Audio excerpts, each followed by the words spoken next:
Well, welcome back to Gopher's Workshop. I'm your host, Aaron. You know, the guy that is happy all the time. And joining me, as always, is my co-host, the guy who's not happy all the time, Chris. That's like your opinion, man. Hello, Chris.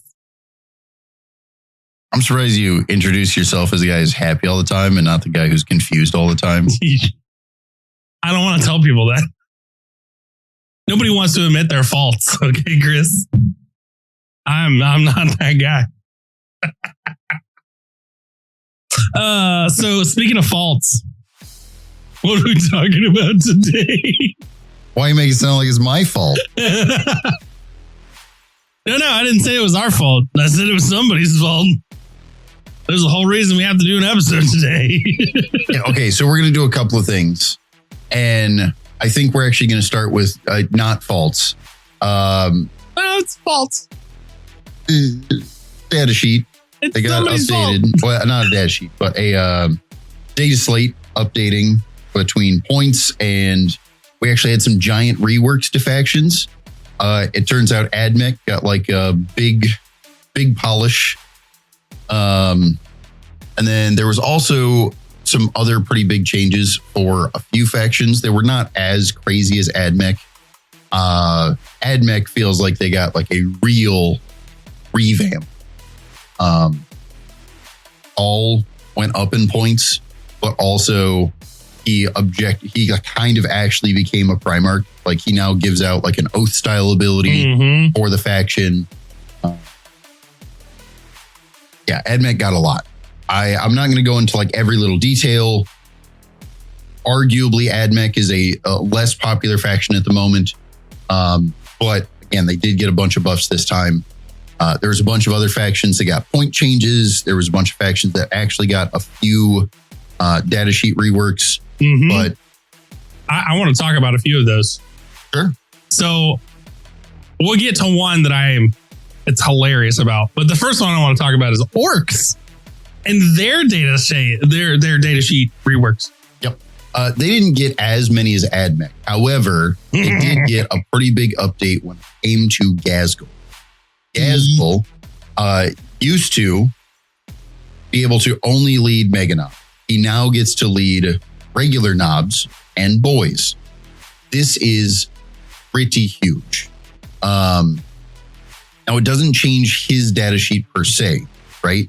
So he is still slightly slower than regular boys. He is still he still has his limitations, but being able to not only lead an arguably much cheaper unit, but also, depending on what you stick him with, being able to lead a unit with even more models / wounds to protect him and get him across the field. You have a lot more options with him now. He's much more versatile. And again, they didn't change his damage output. They didn't change his whatever. But being able to lead these other units not only means that you have different ways to protect him, whether it's like protect him with less points, but still arguably, as many wounds, whether it's protect him with more wounds. But also this now gives you multiple other options as far as abilities that could affect him, right? So regular Nobs, now you could have Ghazghkull lead them. And not only are they even crazier in melee, which they were already very, but now like if they have precision, Ghazghkull now has -1 to wound while he's leading regular Nobs. That's pretty good. But again, kind of only applies to precision, whatever. Regular boys, they have their ability that he can now sort of get. So you have these various options. Even better, he can actually be in a transport now with other people. Yes, he could before, but it was like Ghazghkull plus like 2 Mega Nobs is barely fits. But now, because he can lead boys and regular Nobs, interesting note, they changed his transport capacity for the battle wagon, but not for other things. So like if you put him in a truck or try to put him in a truck, I guess he he's not 4. In a battle wagon, he's 4 now, but it's only for battle wagon. Was this intended? I don't know. But I'm going to presume it's intended. Either way, this is objectively how it works. It only changed it for Battle Wagon. Why would you take anything else? I mean, yes, fair, kind of. So, I want to talk about another one. And you know I'm going to bring this up. Because it should have been like this from the get-go. I have a particular unit that has suffered from being smacked around by points multiple times this edition. Sure. This is the first time I can honestly say I'm okay with it. I'm okay with it. Because some meaningful changes actually happen. Okay, so yes, sort of, right? So you're referring to Sanguinary Guard. Sanguinary Guard. Sanguinary Guard got a points change, but they also got an ability change. So their actual, not ability. They get an ability. They got melee stat profile. They got 2 melee stat profile changes. Right. Yeah. So both versions of their weapons now do 4 attacks where it used to be 4 and 3. Yep. And now both versions of their weapons have been upped from hitting on 3s to hitting on 2s. Mm-hmm. Because of that, they had a points change. So kind of like Call, they went up a few points, but this is to counteract the fact that they're objectively better, right? And that's fine. Now I think you had a kind of reasonable choice before as far as like which weapon to take. You're like trading off number of attacks versus AP and lance and things like that. You still have that now, but it's a little more like narrow as far as the choice. It depends on what you want to do with this. If you're having them go out and be elite killers, then maybe take the swords. If you're wanting to punch up, maybe take the spears. Right. Kind of thing. It's literally a choice now because you have the same number of attacks, the same. They're both hitting better. It's the choice is literally: do I want a bonus AP, or do I want to give up a level of AP or lance? Those are my 2 choices. And again, I'm not mad about this because it makes sense now for this smack up in points. And it's not a huge adjustment. It's 20 points for a full 6-man break. It's not bad. No, it's fine. Also, now there's almost no reason to take Dante with this brick because Dante was making them hit on 2s. Yep. That's why a lot of people were like, no, take Dante. Now there's still reasons to take him. Let's not get it twisted. He still gets to reroll advances and charges and all kinds of other crazy battle shocks. It's all great. But now you have a real option. Do I take a captain and get all the enhancements and, all the bonus to strength and everything else? Or do I take Dante just to make sure I get into those charges? Well, I always had the opinion that Dante didn't really go with Sanguinary Guard anyway. I thought it was more efficient. Yeah, absolutely. Now with the updates, I think it's a little more obvious that that's true, right? Dante is still good, and putting him with like intercessors or Vanguard vets or something like that, there's still reasons to take him, and he is decent, but it's less efficient to put him with Sanguinary Guard. So while I kind of felt that way anyway, and I've kind of convinced you of that anyway, I think it's going to be more obvious to other people. Yep. Like you said, the +1 to hit doesn't really apply anymore unless they have a minus to hit. Most minuses to hit are via stealth, means it's only shooting, so it never really applied to that. So again, there are still reasons to take him, but it's more obvious that he's going to go with API or something instead of Singer. And honestly, I think we're going to go back to the old days where he was taken with the Vanguard vets because of the lethal hits, because of how devastating they could be in a blitzkrieg kind of style rush. I think we're going to see him with Vanguard vets. Though I've used him with JPI and he's still pretty good, I still think Vanguard vets is like the home for him. And all we've done is reaffirmed that now with this new points update and new ability changes. Correct. We just kind of reaffirmed it. And to clarify, I think he is good with Vanguard vets. Vanguard vets don't deal a ton of damage, but they're fine for their points. The main thing you're purchasing, a durable body, right? So that 4-up involved Vanguard vet, Dante is very good all on his own in melee. If you put him with Vanguard vets, you're purchasing durable bodies so that while it's nice when Vanguard vets do, that's great. They should do some. But even if they don't, what they're really doing is purchasing a durable bodyguard, kind of like company heroes. Yep. That you don't necessarily expect to do a ton of damage. So that the character can get there and the character will get there. Yep. I mean, I've had Dante clean up a Lehman Russ tank before on his own. So he can definitely whop out. That being said, we've spent enough time on Blood Angels. Another one I wanted to talk about was just Space Marines in general. We got quite a few points adjustments here. Yep. That were crazy. They weren't crazy, but it was unprecedented points adjustments. Kind of, why did that happen? Oh, look at the competitive meta. Now I understand. So, Blade Guard going up by 10 points. That's for a fine. full brick. They were in a ton of lists. They absolutely were. JPI going up by 10. Again, Yep. in a ton of lists, regardless of faction. You're right. Sense. Ballistus Dreadnoughts going up by 10 as well, or was it 20? It was by 10. By so 10. it went from 140 to 150. This is pretty reasonable. Yeah. But they're probably going to get dropped to 145 during the next adjustment. Yeah. But also 150 is fine. 140 was arguably fine. Ballistus is in a weird spot. Yeah. At 140, you compare it literally 5 points different to like a Predator Annihilator. And it's like, there's reasonable choices here, but they're effectively the same point, right? So it's like, would I rather have the 2-up armor, or would I rather have 3 las cannons instead of 2 and a couple of missiles? Like, there was like weird choices, but there was a choice. Now at 150, I think it becomes more of a, they're comparing it to the Gladiator. So I want to spend 10 more points for, instead of full rerolls to hit, I'm getting some rerolls to wound with the Gladiator. But also, again, I give up that 2-up armor to go 3-up armor. There's still reasonable choices to be made, but I think 145 to 150 is just in between both the Gladiator and the Predator is kind of where it should be. That like, it's an in-between fix. And while the Ballistus, I would argue, is probably less damage output than them, he is more durable with the 2-up armor. So, yeah, making real choices there, I think.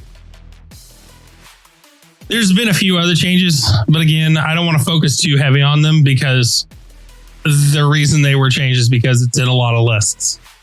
Is 90% of what the Space Marine point changes were. Yep. And because all of those point changes, let's say 10 points for the unit, it's pretty reasonable, right? Yeah. Like most lists that were running all of these things are going to drop an enhancement and they're still playing the same list. But it's minor changes enough to where if you're trying to spam them, you're running 3 full bricks of JPI. Well, now you have to make a decision. Gotta like think. Yep. So I don't think any of them were unreasonable. They were all, if you're playing a single unit of aggressors, okay, 10 points different. It's not that big a deal. Well, actually, they dropped 20. Right. But so again, if you're running a single unit, your list is probably the same. Yeah, if you were running like 3 units, okay, well, now there's a real point difference. I get to like arguably change my list in some way. So I think that's how almost all of the Space are. Yeah. Matter of fact, I'll go beyond that and say that's how most faction changes were. Yeah. Necrons, for example, they only had like 2 changes, but also both of those changes were relatively minor. So if you're spamming them, it makes sense. There's an actual difference. If you're not spamming them, list is pretty much the same. Well, you also had the Silent King's abilities for Necrons. Correct. Change. Correct. So he got arguably a real change. And because of that data sheet change, he got a points adjustment. But as far as the rest of the faction was concerned, if you're not playing Silent King, because arguably he was only in like 25% of competitive lists anyway. Yeah. Most of the other changes to Necrons were minor enough that if you're not spamming those things, it's the same list. You were spamming, okay, now you get to make like an actual. I pointed this out to you when we were talking about the points updates. The Imperial Knights, you had told me, oh, your list is going to have to change because they had said points had gone up or changed. They in fact did not. The only thing for Imperial Knights that changed was stratagems only affect one unit. The only thing that actually adjusted with them. So there was, I believe, an error on that in the actual writing of that actual section, since no points up chases actually happened for Imperial Knights. Yeah, according to the MFM, the points adjustments on the Knights, there's still some that are in red, as if points got changed. After looking at that, it appears some of those shouldn't be red anymore. Yeah. Since the last update, like they were changed during the last update by 30 points or whatever. But yeah, from the last update we got to this one, several of those are not actually changes. They're still saying plus 30, but it's plus 32 to like 295 that we were expecting. Yeah. From the previous one.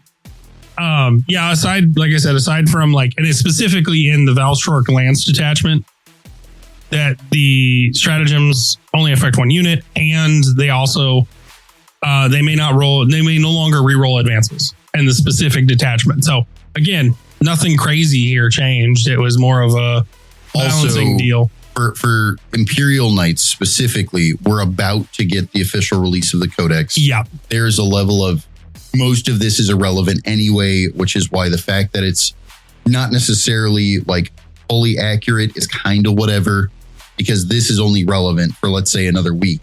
And then you have the Codex. So it's fine. So the one thing I really wanted to get your opinion on was the Dark Angels changes.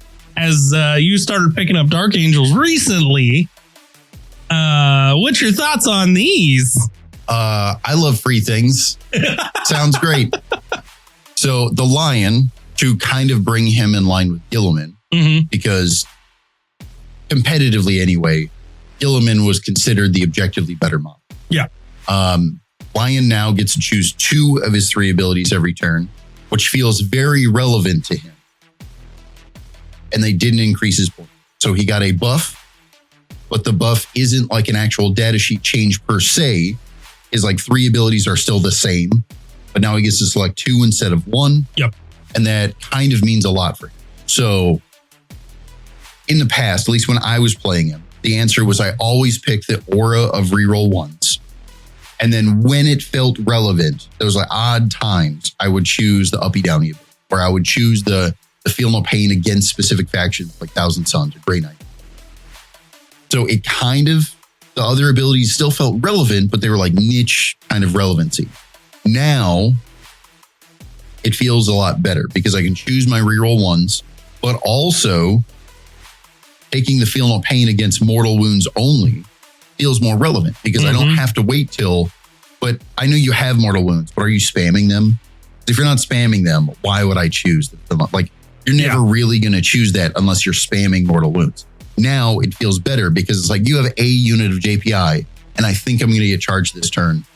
I don't feel bad choosing that because I get to choose 2. So it's definitely a lot better. But because 2 of his abilities were arguably like you were giving up a lot by not choosing reroll 1s in an aura, it feels a lot better choosing those more niche things. You're not giving up anywhere near as much. So it's definitely a big buff. So another thing is the Raven Wings lists got a little love and appreciation. Yeah, so they have the new detachment coming out that is official as of this week. Same with the new first company. They got spoiled early. So we've all kind of like last week, there's a bunch of talk about them and things are happening, but the official release of it is this week. So they are getting a buff, and I actually really like that Raven Guard. Okay, here's the thing. Well, I'm not talking about the Raven Guard detachment. I'm talking about the Raven Wings for the Dark Angels. Oh, my apologies. Yeah. No. Raven Wing. That was we got ahead of it. But we were going to talk about that too. But yes, no, the Raven Wings, the Landspeeder Vengeance, the Raven Wing detachment. Again, your Landspeeder Vengeance got some buffs. It did, but again, those buffs feel minor enough that it's like I feel better about taking it. but also it's not like I have to rework my whole list. The Dark Shroud also same thing. It got reduced in points, not so much that. Yeah, I'm not reworking my list. Maybe I get an extra enhancement now because I had some floating points. Yep. It's a nice to have. I'm happy about it, but it's not like a crazy. Yeah. Did you know? Like it's just fine. Huge change though. No more challenger missions. Yes. There's no more challenger cards in competitive play. They didn't get rid of them. If you want to use them in your games, you're more than welcome to. Just like the twists, but they're a fun to have now. Honest answer, I think the achieving them felt either too easy. Yes. Or the value of 3 points. Or they could remain that easy, but they shouldn't be worth 3. Yeah. That was kind of their dilemma. 3 points felt like a lot for how easy they were. I don't have a problem with 3 points, but also maybe I need to do a little more. Or, like I said, keep them that easy. That's fine. But now we want to reduce that to maybe not worth adding. Yeah. Again, I had no problems with them. I was not struggling by any means in my games to fight against somebody who draws a challenger card. Yep. But also, I heard from a lot of the competitive players, the challenger cards really made the difference in their games, and some even lost due to a challenger card because the games were already so close. And now that feels bad. Right. Because I was already in the lead by like 3 points, and we were already exchanging blows and back and forthing the points. There's a good argument that I was talking with somebody about, that the challenger cards were supposed to make a blowout feel closer. Mm-hmm. So that like, no, don't, like, I understand you're like way behind on turn 2, but it's okay. You have a chance to come back. Please stay in the game. We're both here to like complete this game. I want you to feel like doing stuff. Challenger cards are actually a good idea, I think. Oh, yeah. However, the fact that you got them for being 6 points behind and they were worth 3, maybe having them be very easy and be worth 3 is okay. If you don't get them until you're like, say, 10 points behind instead of 6 or something like that. Like there's a bunch of options they could do to correct them. However, for simplicity's sake, they didn't want to confuse people and like, hey, you have to like write on all your cards to show that it's not work the same anymore. They just decided we're going to nix them for now. They're no longer used for competitive play. Yep. And that's the simplest solution so that there's less confusion. Just don't use them at all. Moving on. So I think we spent enough time on the data slates. The long short of it is a lot of the adjustments were really, it feels like the final adjustments to the year kind of thing. Like we're making minor corrections for competitive play. Yeah. With the exception of AdMech, I think. Yeah. And arguably Orcs. Yeah, they really needed the boost. Yeah. With the exception of those two, which got major changes, I don't think any of the rest of the changes felt like they would make much of an impact casual. No. They are going to make impacts in competitive play where things are a lot tighter. But in casual play, I think it's really just AdMech and Orcs that got changes. Everyone else probably won't notice much of it. So one thing I do want to mention about noticing a huge difference, and you just gave them away earlier a couple months ago.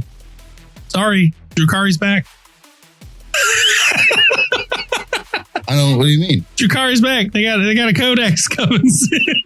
So soon, TM. Yeah. Right? Because they announced it. Yeah. They haven't put it up for pre-order. They haven't even given us a release date per se. It's going to be a little bit. So yes, I think Drukari is probably going to be the last codex of the year, whenever that is.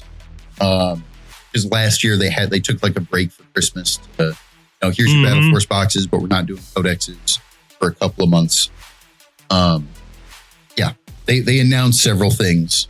We don't actually have dates for them. So before, the reason I bring it up, because usually we talk about this in the middle of the episode. We're getting close to the middle. The reason I bring this up is, what are I want to get your expectations for this right now. You could be wrong, and that's fine. But what are your expectations right now for when this codex actually drops? Here we are now, we've got this data slate that only makes minor changes, arguably, to the competitive scene. It looks like we're kind of like fizzling things out and kind of like smoothing it over towards the end of the year.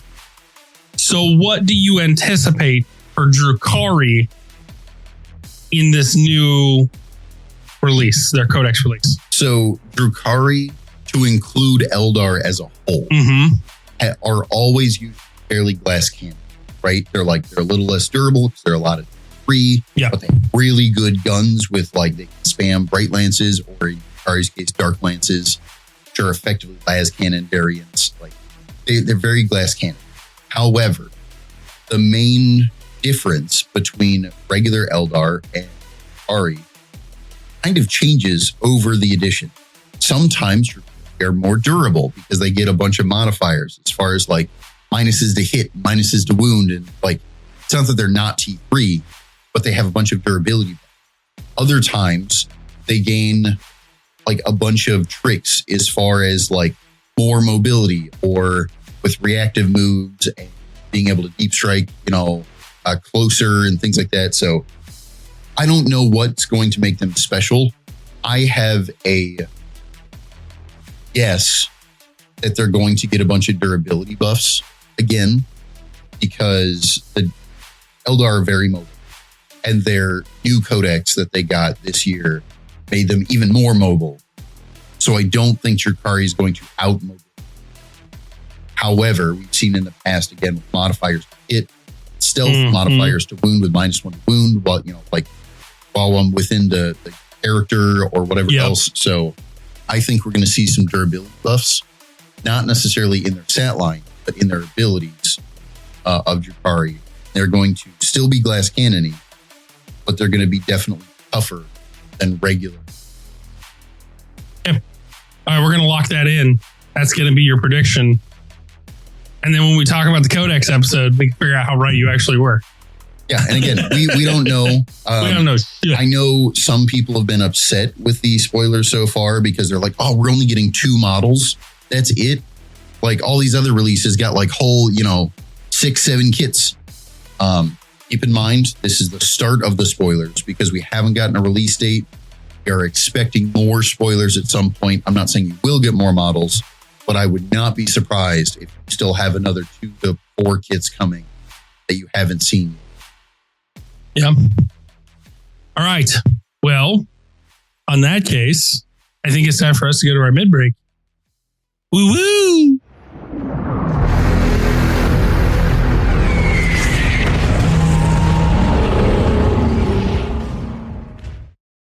Well, here we are in the middle part of the episode. Okay, Krias, what do we do in the middle part? Patron. So we have to thank our patrons, starting with our guardsman patron, Sergeant Matt. Are you dating him now? Did he take you on a date? You gotta be all seductive about it. Then we have to thank our White Shield guardsman patrons, Mitch, Nicodemus, and Tiberius. So thank you to our patrons, because without you, the show would not be possible. So thank you. Big shout out to you. And also shout out to our listeners, because without you, we would be talking to ourselves.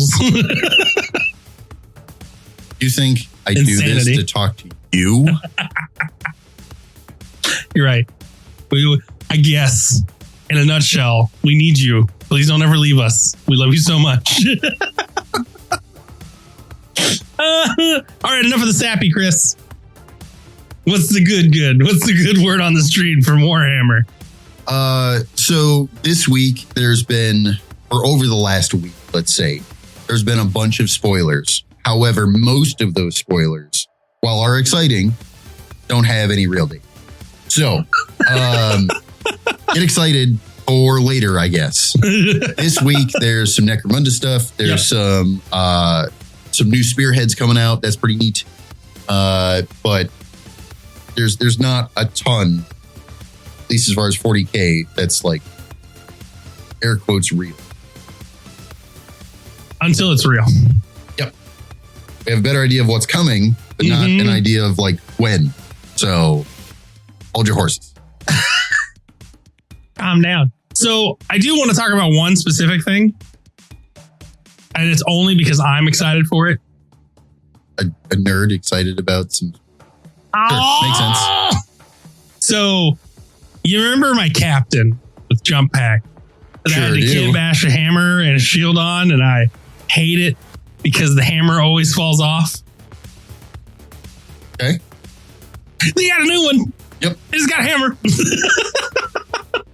To be fair, I'm not. And again, this is where we get like partial spoilers, right? We know he's coming. They've already shown the new captain with the shield that is actually super neat. Yep. And the new hammer and stuff like that. That's great. I don't necessarily know that we have concrete clarification as far as when. We also don't have concrete clarification as to, are they updating the captain with jump pack so that it includes these extra bits? Is this going to be a separate captain with jump pack that is like only hammer and shield? So it's sold separately. We don't have all the information. He looks sweet. I love the shield, but also be excited, not too excited. Well, I don't know. We do know he's coming out in October. We know that for sure. Sure. So that's it. That's all I got for you. Correct. Yeah, no, we do know he'll be part of the normal lineup. We don't know if he's replacing him. We do know he comes with the Relic Shield, jump pack. Relic Shield. Yeah, it comes with jump pack. Yeah, wow, it's weird. It comes with the Relic Shield, Thunder Hammer, and a chain sword. We don't know about the regular sword or the Power Fist. Correct. So kind of up in the air. Yeah. Is it a separate kit and you decide that you're purchasing jump captain with shield plus weapon, and then the other kit is jump captain, no shield? Maybe there's two kits. Yep. Maybe they update it and put it all together and just a super character box with all the options. I kind of hope that's what they do, but also I'm going to go ahead and take my guesses now. Since you guessed about your car earlier, I'm going to guess that is not what's going to happen. I 100%, I'm guessing that they're going to do Thunderhammer or Sword and Power Fist. These are your options. Or they're going to get rid of one of those two. I don't think they're going to get rid of options. Again, they wrap them together. You get all the options, or they have two separate kits. And I think the main difference is specifically like captain with shield, blister, and multiple weapon options. Captain without shield, multiple weapon options. Mm-hmm. Let's see. Pretty stoked though. Now I don't have to bash another hammer. Thank God. All right. That being said, do you got anything else you want to talk about in this mid break?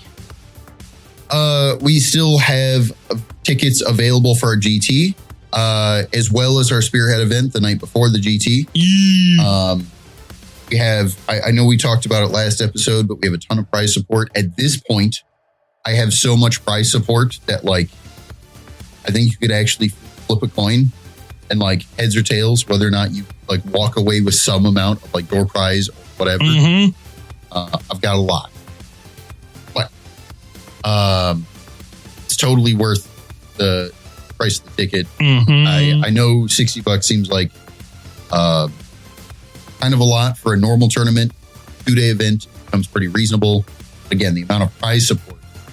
I have asked a bunch of people for prize support, and about half of them have actually sent me more than I asked for. So as far as MSRP is concerned, I'm pretty sure even with all 40 people showing up, I might actually still have more prize support paid an entry. I got a lot. We got way more. I encourage you to come out to this GT, even if you haven't played. I know I have a lot of people that are like, I've never been to a tournament before. Honestly, this is the one you want to go to. Yeah, this is the one you want to go to. It is at a LGS with friendly hosts You're going to have active TOing going on, huge amounts of prize support.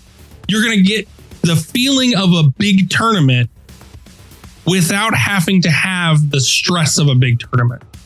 That's what this is going to be. So even if you're like, oh my God, I haven't played in one yet, I don't know, come out. It's going to be fun. You'll be fine. Especially when it comes to GT specific. Most GTs are in major cities. Yep. Most GTs get expensive. Yep. Hell cost and travel and all that other stuff. Yes, depending on how far away you are, you might still have to travel. You might still have to get a hotel. You're in a much smaller town. You're not in DC or Chicago or Milwaukee or whatever else. So this is a much more affordable GT, which as a first GT feels good, right? Even if I show up and I do terribly, whatever else, you know what? This is still half the cost. Yep. That alone feels like it's much more worth the price of admission experience of a GT.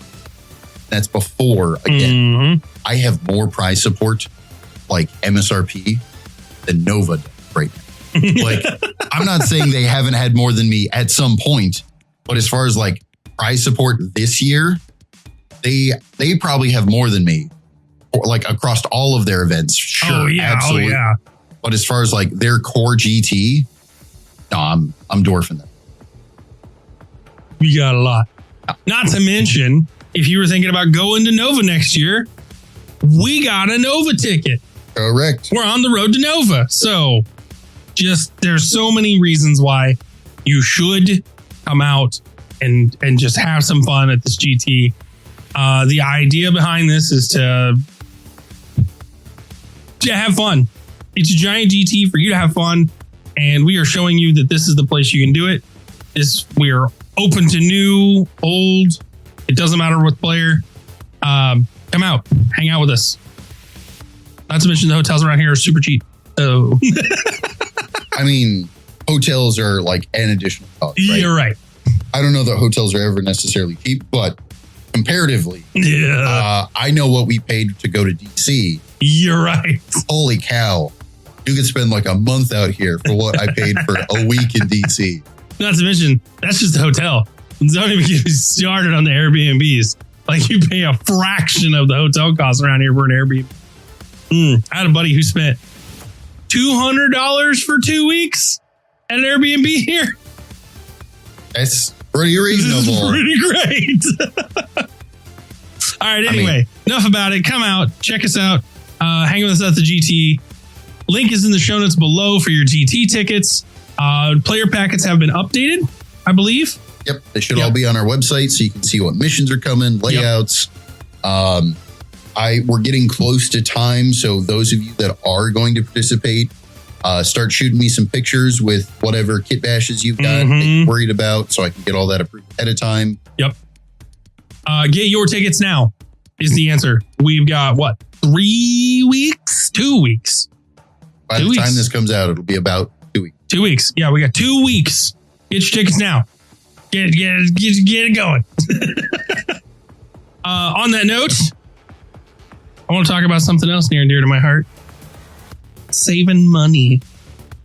Did you know if you go to our website, you can save 50% off all GW products? Sounds like a very Geico commercial thing, right? I was thinking the same thing. I don't know if you're a dwarf. You're still too big. Little gecko. I'm going to get you a little... We're getting close to Halloween. I'm going to get you a little gecko suit. Yeah. So you can save 15% or more. Oh. At any rate, head on over to gophermafia.com. That's gophermafia.com and save yourself some dollars. You can save 15% off all GW products on our website. You can also save 15% off of other things like Turbo Dork and Monument Hobbies and God, what else? Modifius. Most things. Most everything. But yeah, if you go to our website, actually over the last week or two, you've even updated the website a bit. So now you've got a tab for air quotes rare finds. Some of these are actually crazy old stuff that we just have to take in. Other times it's things that are currently out of stock on GW. Yep. So Like right now, they're out of stock on that Forge World Little Knight Morax. Mm-hmm. Well, you might be able to find one in the rare finds. I mean, if you get there quick enough. I've only got one. But also, there's a bunch of weird things like that. Normally don't do Forge Worlds. That's probably a bad example. But there's all kinds of things. We got like the Christmas orc, the Gobbo, the red Gobbo that came out this last Christmas. Yep. Still got one of those. Still got a couple of those.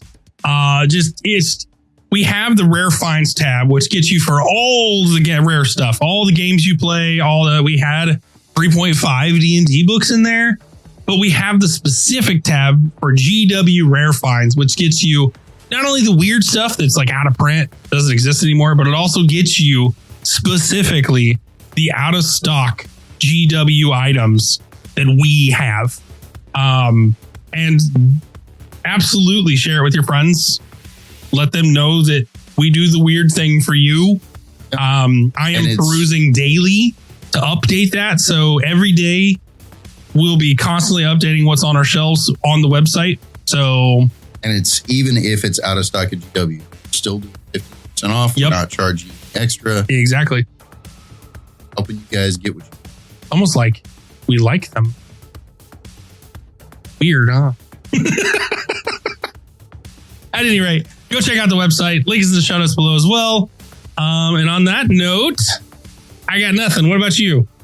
We will keep talking about some stuff here shortly. All right, let's go to the last part of our episode.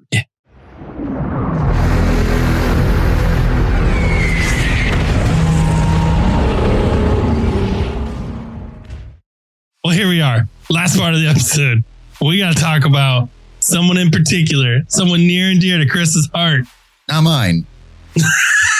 Not mine. It's that Marnius Calgar.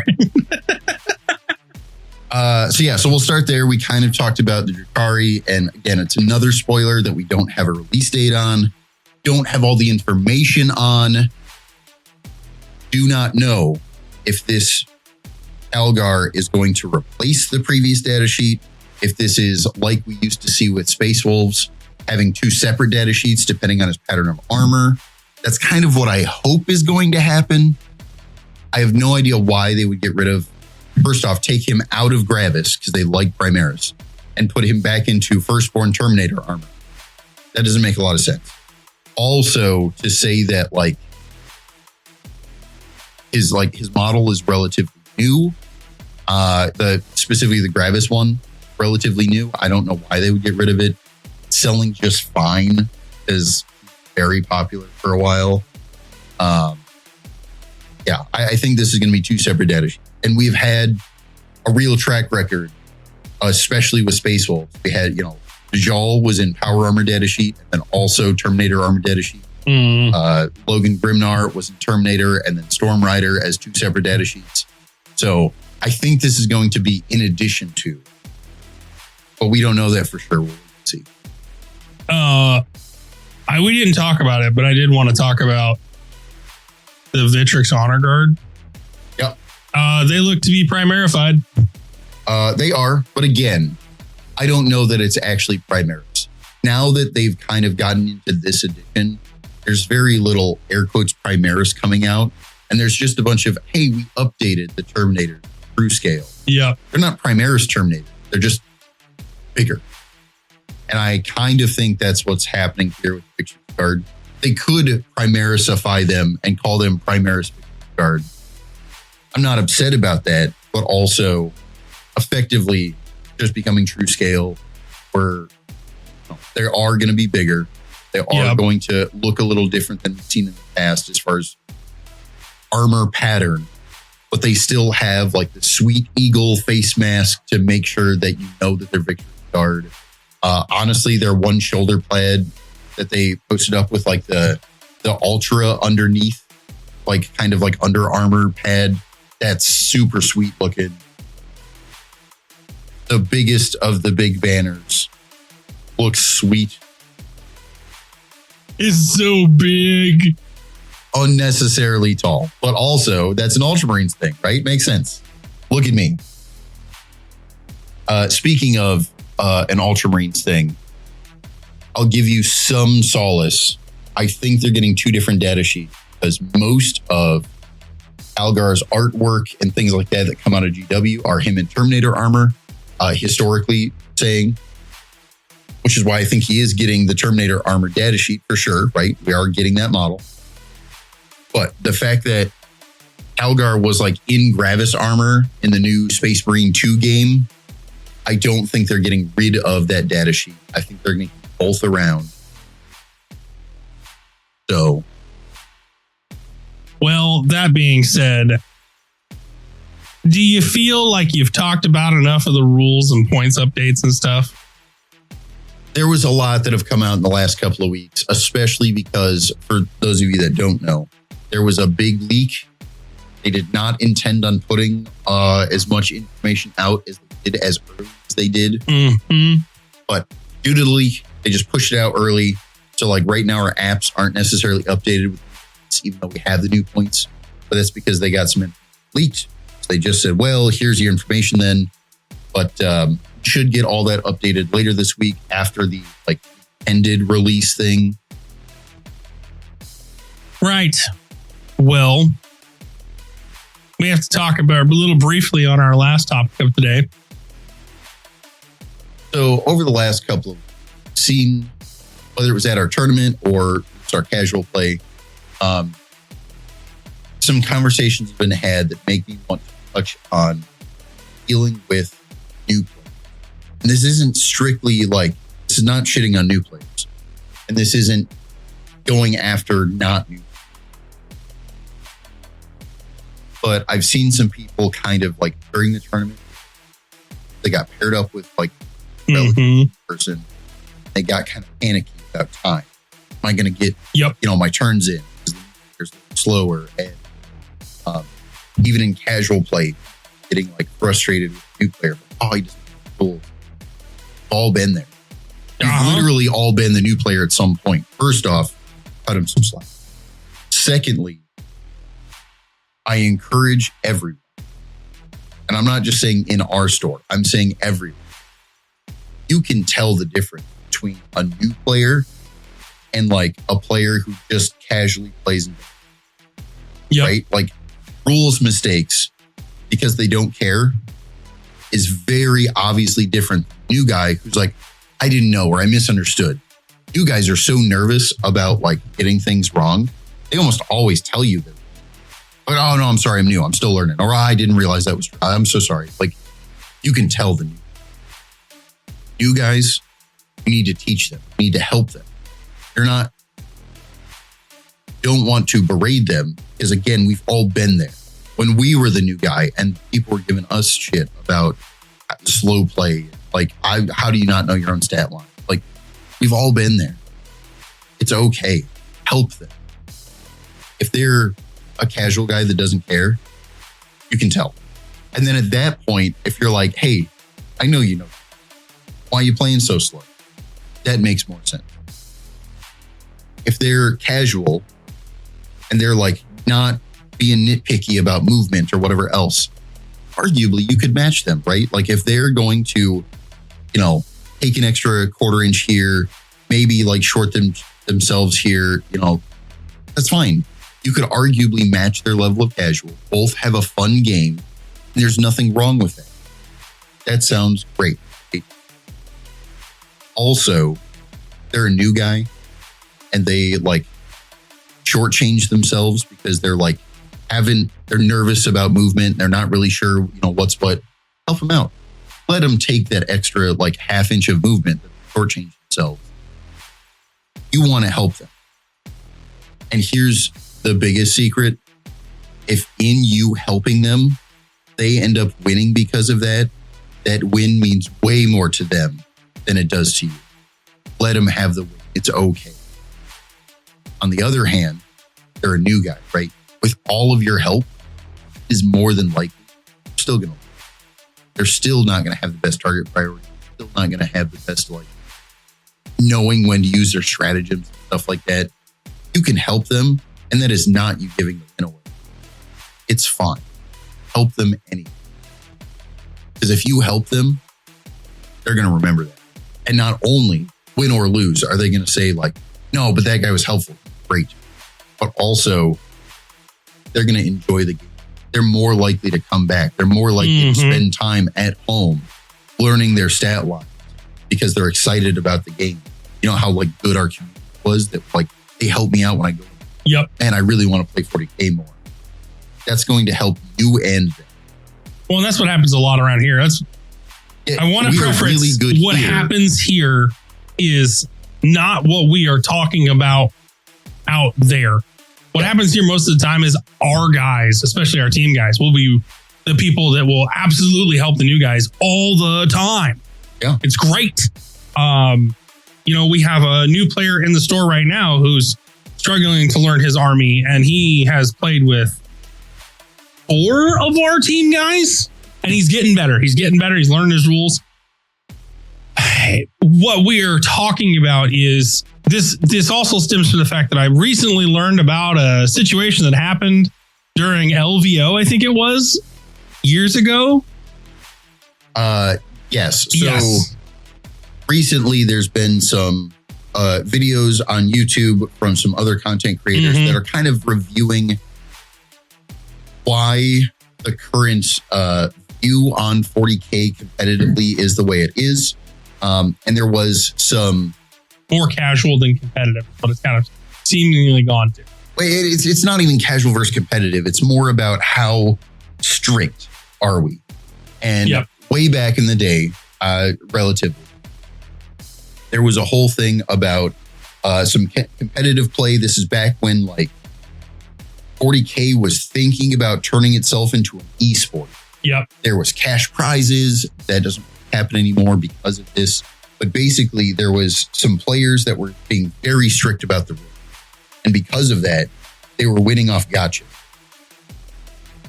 Technically, they're not wrong. But also, the game is so complicated. If you are extremely strict about the rules, even the absolute best players are going to make giant blunders because there's so many nitpicky things about the game. Yep. Long story short, that's what happened. This guy was winning because he kept catching people on nitpicky stuff. And then because the game is so complicated, he got caught out and lost because he made a nitpicky mistake. Again, this is all reasonable. It happens. But then there's this whole thing about sportsmanship, about is it worth being this nitpicky? When no. If you call other people out, eventually other people are going to start calling you out. Yeah, they're going to call you out. There's going to be another player who's just as good as you are. Yep. And he's going to be able to catch you. And while it seems reasonable to call people out, it's going to like feel really bad when you get called out. And that's not what's best for the game. And I think, and the reason I bring all this up is because along with that conversation we had, along with the other things we had in the conversations in the shop, I feel like you're the one who pitched the idea to talk about it this episode, but I agree we absolutely must, because the climate as a whole has changed. We are no longer so competitive that nitpicky is how you have to win. I have been in several tournaments now, and in several tournaments, I am awful. I am terrible. The only faction I play is Space Marines. I got to caveat that with this. I am terrible about picking an oath of moments. Yeah, during terrible. Terrible. I pick it, but I'll be like, shit, where's the move face? You know what? Every single one of my opponents has been like, no, that's the thing you get. Correct. You can go ahead and do it. And I will always, in return, go, I understand I moved here and I didn't think about this before I moved, and this would be a better target. But instead, I'm going to pick the thing that I was going to pick anyway for my oath to keep it fair. Sure. And it's not even just that, right? It goes both ways. They forgive you for missing your oath window, but you still get it. Yep. And then when they go to their turn, hey, I'm supposed to use a stratagem when this unit advances so I can still shoot. We're in the shooting phase. Nothing really changed. I would like to use it now. And you're like, yeah, absolutely, right? This is, we say casual. It's not actually, it's just, this is the forgiveness that is reasonably allowed, even in competitive play. So complicated. You're going to miss something. This is normal. Yep. Even at most competitive events, this is pretty normal to see. Even on the top table streams of Nova and whatever else, like there's an acceptable level of like, hey, I meant to do this thing.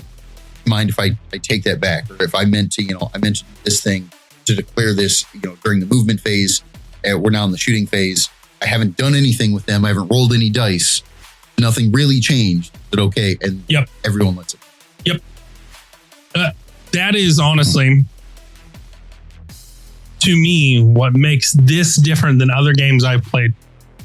That level of togetherness you have, even when you are opponents across the table from one another, is what makes this game worth playing, worth learning, makes new players want to come pick it up because they see this game going on in the store day in and day out. And they're like, you know what? Actually, I always heard that the 40K community was super toxic.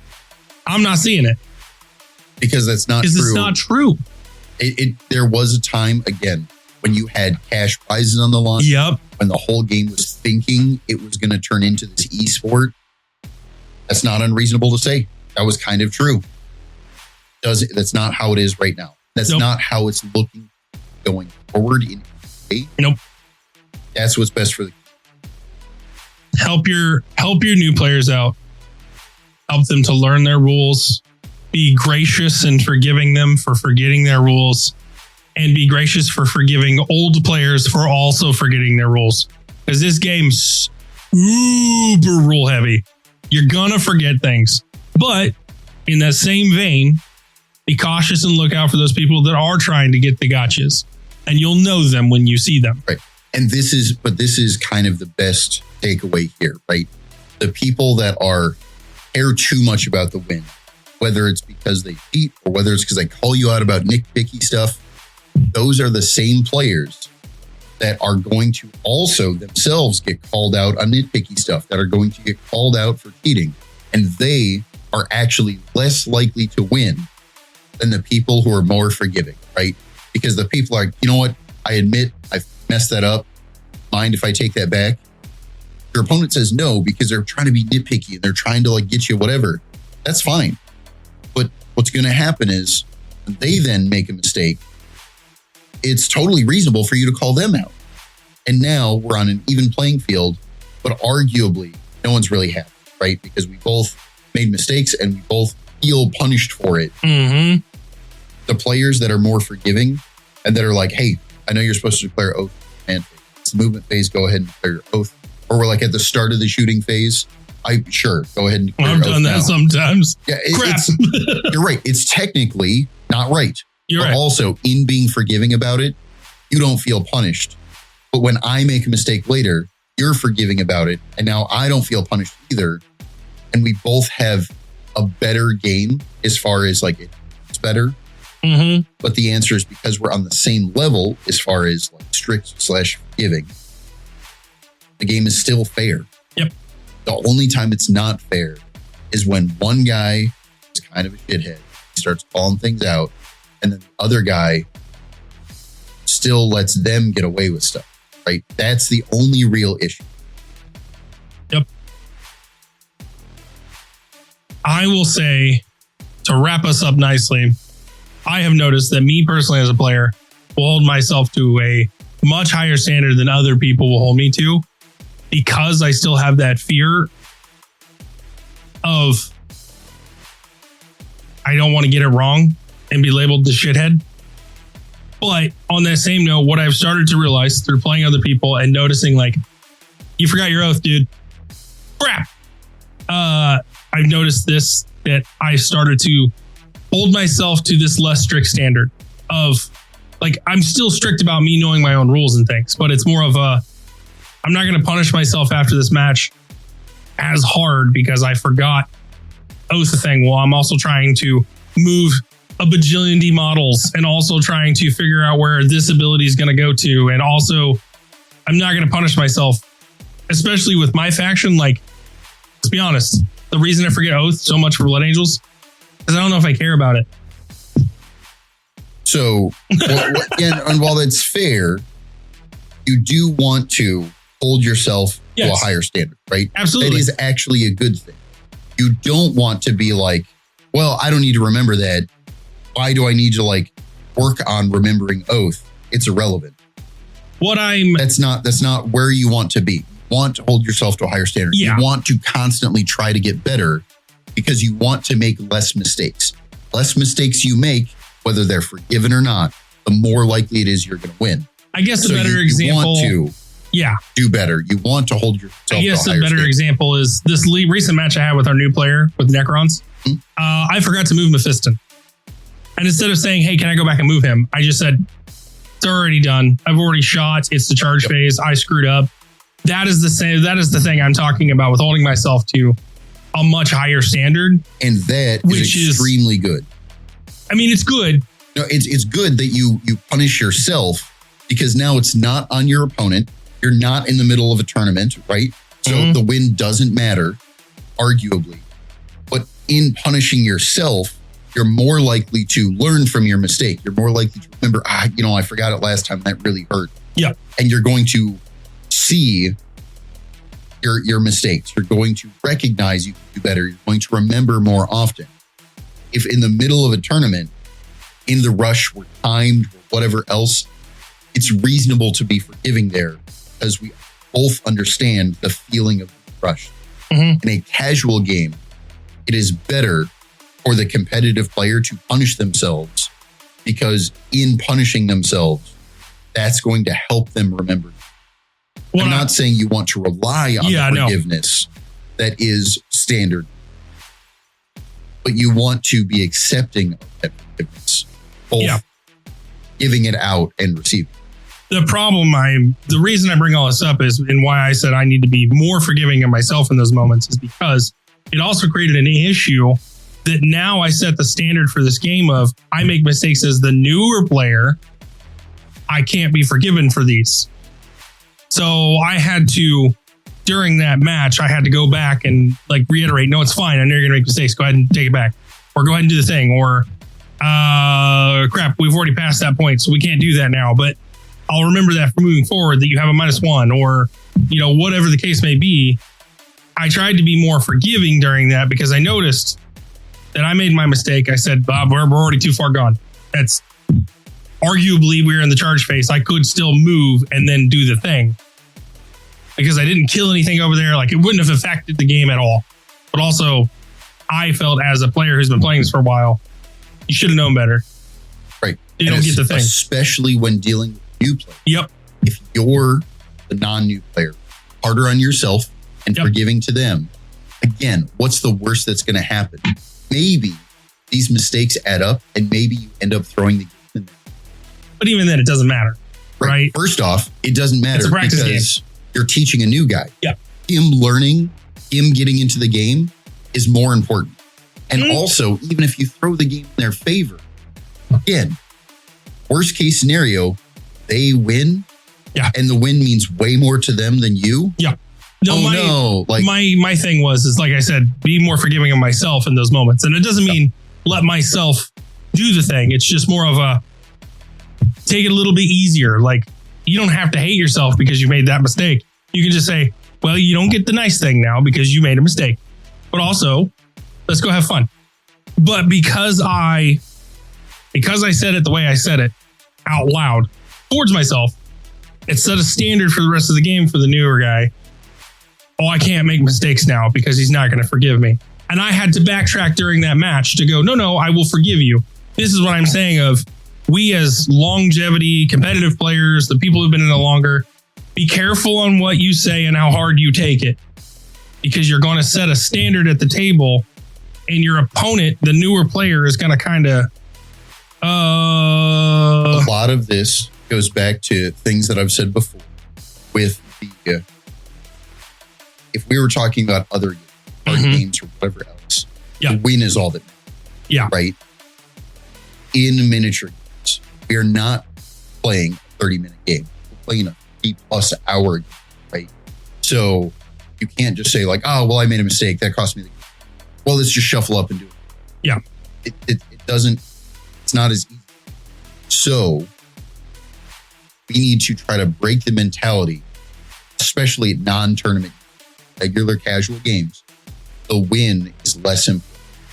They're more about having fun, about learning, or about working together to have a fun, whether it's narrative, educational, or whatever game.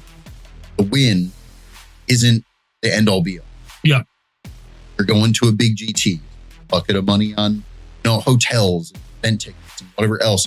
Okay, fair. Now the win feels way more relevant and you care about winning. But also, it's a Tuesday night, going to your local shop, trying to get a game in. It's with a new. The win doesn't matter. It just doesn't. Having fun matters. Teaching the new guy matters. Learning something yourself matters. Win shouldn't be. Yep. And that level of both with them and yourself. Yes. Again, did I learn something this game? They learned something this game. I have fun this game. All of these should be answered as yes. Did I win? I don't even need to answer. Yep. See, Chris says the prettier words that I can't. That's what I meant by saying be less hard on yourself. At any rate, I think we beat a dead horse. Be kind to your new players and they'll be kind to you. Do you got anything else for this episode, Chris? Not for this episode. We got the GT coming up. I'm currently in panic mode trying to get everything ready. Keep in mind, for those of you that are not participating in the GT, we plan on streaming our top table. Yes. So even if you can't make it out, I got family or whatever else, totally fine. You could totally still watch our top table. Yep. You'll get a preview as to some of the terrain we're going to be using to stream. Yep. You'll get a preview as to kind of some of the test qualities we're doing. Yeah. Kind of using the stream to kind of prep for some of our video stuff. And you'll get to see a bunch of sweet armies that show up and Yep. Get to see some sweet play. So on that note, the next question out of everybody's mouth is going to be, where can I catch the stream? So you can head on over to our YouTube. We'll be streaming there. And also you can head on over to the Almighty Crit stream channel on Twitch. Because that one's already set up, ready to go. So we're just going to use that one. But yes, if you're a Fumbling 4 fan and you have been for a while, you know where I typically go do the streams. That's where we're going to stream on Twitch. And on YouTube, we're going to be streaming directly to the Gopher Media channel, which again, link is in the show notes below for our YouTube. Go check it out. But that is going to be streaming all day on the 4th and half of the 5th. Yep. Half the day. So yeah, half the 5th. But yeah, go check them out. Even if you can't be here, supporting us that way and checking it out and having fun with us. That's one way to do it. And I'll be on the mic all day. So I'll be able to chat with you in the chat room. I'll be able to hang out with you and I'll be behind the camera the whole time. So come keep me entertained or I'm going to start messing with the players. You're going to see dice getting thrown randomly into the terrain. At any rate, that's it for me. What do you got? Everything good? All right. Well, then, I guess. Thank you all for listening. See you next.